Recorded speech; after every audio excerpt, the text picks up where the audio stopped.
The nervous system is broken up into two main divisions, the central nervous system and the peripheral nervous system.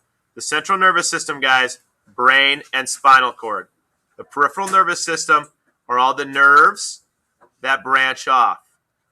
Okay, so this is the peripheral nervous system. And we're going to talk about how they differ. Now, the central nervous system, spinal cord and brain, okay, that pretty much process and integrate all the body's information. The peripheral nervous system, right, is broken down into two different types of nerves. Ones that I can control, this is voluntary, called the somatic nervous system. And ones that I can't control, these are involuntary. Think of the autonomic as automatic, right? And so there's two types of automatic nerves that turn on and off things in our body, the sympathetic and the parasympathetic. The sympathetic nervous system is often called the fight or flight nervous system, and this is going to be on the test. So if somebody puts a gun to your head, this nervous system, these nerves, activate and turn on all the parts of the body that would respond to somebody putting a gun to your head. Increase heart rate, putting adrenaline into your blood, all the things you would need to either fight that threat or flight, run away. The parasympathetic is often caused the opposite, is the rest or repair. There are totally different nerves that activate and turn on the opposite types of things.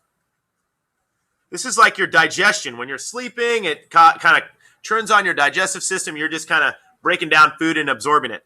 This is the parasympathetic. I think of a paramedic as coming to me when I need rest or repair if I'm injured. So that's how I think about it when I think of the parasympathetic nervous system. The central nervous system has two parts to the brain. There's gray matter and white matter. The gray matter you'll see right here, the outer part of the brain. That's where you'll find the cell bodies of a nerve. The axon parts, right, the axon terminals, are in the white matter. That's all this stuff right here, the white matter. So it just has to do with what part of a neuron is located in the central nervous system. The brain has over 100 billion neurons, guys, and guess what? They don't divide. So if you damage them, they're not coming back. And they're protected by three layers of connective tissue called the meninges. We have the dura mater on the outside, the subarachnoid matter, arachnoid matter, which has a subarachnoid space, so that's the second layer. And then we have the pia mater, which is directly on the surface of our brain. So these three kind of protective layers are our meninges. And if they get inflamed and they cause pressure down on the brain, that's meningitis. And that could be deadly, especially if there's too much pressure being put on the brain. The brain has three main parts, right? The first part is our cerebrum, or a cerebral cortex, which is the outside.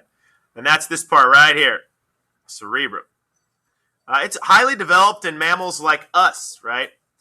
There are lots of different types of things that are processed in the cerebrum.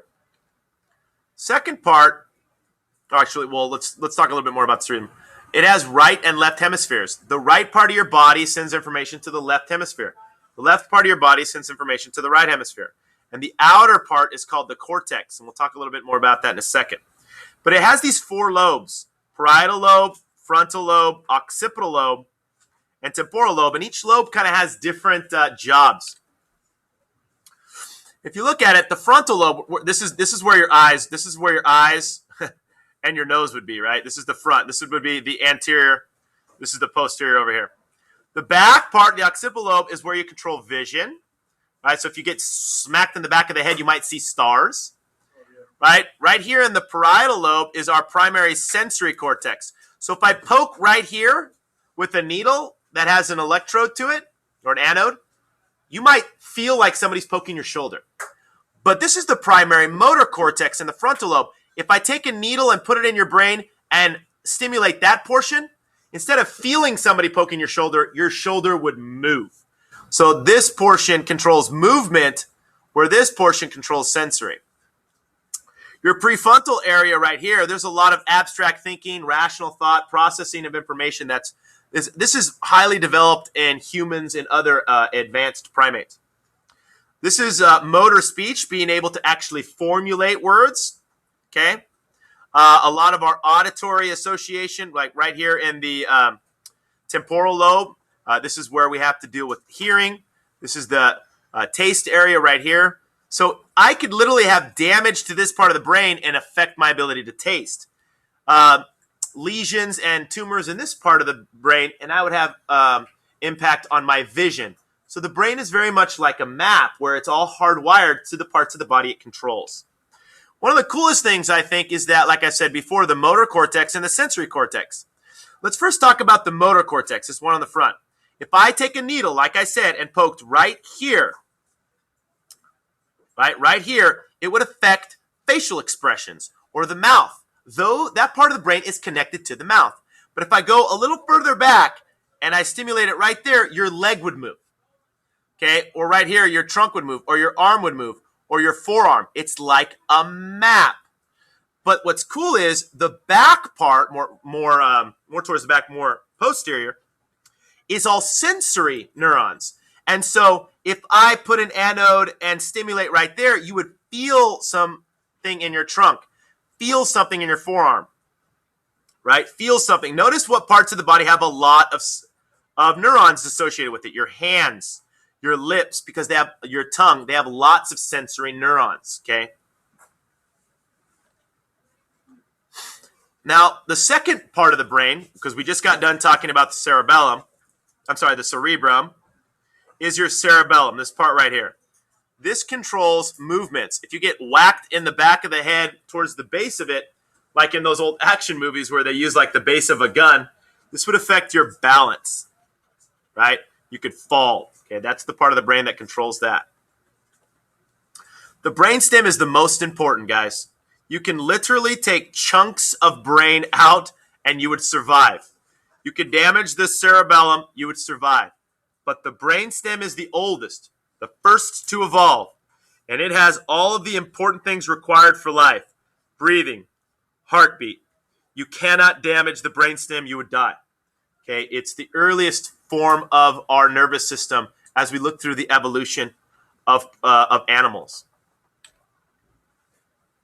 The spinal cord branches off of the brainstem, and the spinal column is the hollow part that the spinal cord rests in, and it consists of the vertebrae, the bones of the spine, the fluid inside of that, which we call cerebral spinal fluid, and the spinal cord itself. And this is what connects the brains to the nerves of throughout the body. So let's talk a little bit about a reflex arc, since this is going to be on your test. The first part of a reflex arc, and we'll do this in a second, somebody's going to jump on one of these tables, is you need some sort of stimulus, right? And the part of the reflex arc is going to be, first you need a receptor, and then the receptor receives information through what type of nerve? What type of nerve receives information? That's a sensory nerve. It senses the stimulus from the receptor. Then we have these interneurons. This is a sensory neuron. Then we have an interneuron that kind of processes the information. It's kind of like a relay switch. Well, it's got to figure out where the stimulus is coming from. And this is always located in the spinal cord of the brain. The interneuron. And then it's going to turn on or activate a motor neuron. That's going to cause some sort of effect, okay, from the effector. In this case, it would be the hamstring muscle moving. Motor neuron. Okay, so these are the neurons involved. You got to have some sort of stimulus that starts it all off. There's a receptor, whether it's your eye. In this case, it'll be your, there's going to be mechanoreceptors in the muscle and skin and in the tendon. It's going to send information through the sensory neuron, process it in the interneuron, go through the motor neuron, and have the effector cause some sort of response, right? And the response in this case would be to move the leg. That's a reflex arc. The peripheral nervous system has 12 pairs of cranial nerves and 31 pairs of spinal nerves that branch off of the neck, right? The thoracic part of the spine, the lower part. All of these nerves are part of the peripheral nervous system. And they're sensory and motor alike. Now remember we talked a little bit about before that the peripheral nervous system is broken down into the somatic, which is the voluntary, the nerves that I can control. This is pretty much what makes your muscles move, makes your muscles contract. And then the autonomic, remember it's like automatic.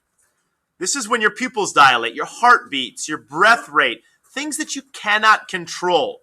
Now there's two types of nerves that you can't control. The ones that are sympathetic, right? This is the fight or flight. And the ones that are parasympathetic. This is calm and relaxed. We call this the rest and repair. Okay, and that would be like slowing the heartbeat, constricting the bronchi, stimulating the digestive system, right? The sympathetic would be the opposite, accelerating the heart rate, turning off the digestive system because we don't want blood in the stomach. We want it in our muscles because we're about to fight or flight.